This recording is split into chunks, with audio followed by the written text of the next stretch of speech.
रेखा गुप्ता ने बताया कि जनसुनवाई के आने वाले लोगों की सिक्योरिटी चेक में भी ऐसा नहीं होता। रेखा गुप्ता ने कहा कि दिल्ली से भी नहीं बल्कि राज्यों से भी लोग आते हैं, तो गुजरात से आया वो भी एक भाई था।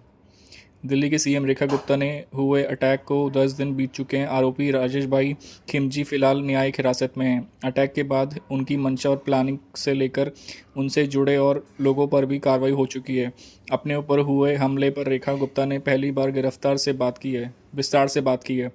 एक ताज़ा इंटरव्यू में उन्होंने उसी दिन की पूरी कहानी बताई है। रेखा गुप्ता ने कहा कि उन्होंने तो ऐसा सोचा भी नहीं था कि ऐसा कुछ उनके साथ हो जाएगा। उस दिन जनसुनवाई चल रही थी। दूर दराज से लोग मुझे आकर मिलते हैं।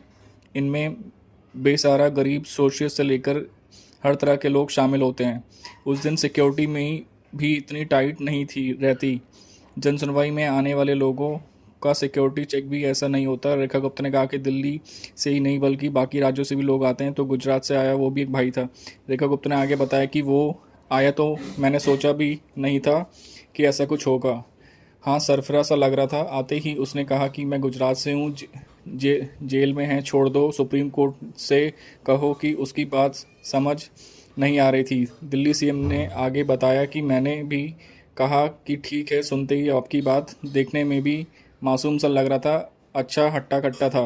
रेखा गुप्ता ने आगे बताया कि मैंने कहा कि ठीक है, सुनेंगे आपकी, आगे बढ़िए। तभी वो मुझ पर झपट पड़ा।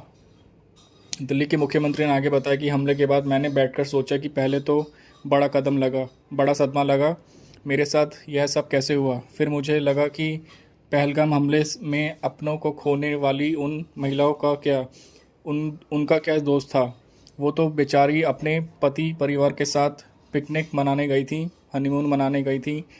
जब उनके साथ ऐसा हुआ तो उन्होंने भी सोचा होगा कि मेरे साथ ही ऐसा क्यों हुआ। सीएम ने आगे कहा कि ये दुर्घटनाएं हैं, कभी भी किसी के साथ हो सकती हैं, मेरे ही नहीं किसी के साथ भी हो सकती हैं। अब इन हमलों के कारण अपना काम करना तो नहीं छोड़ देंगे। जन सुनवाई का कार्यक्रम जनता के बीच जाना थोड़ी बंद कर देंगे।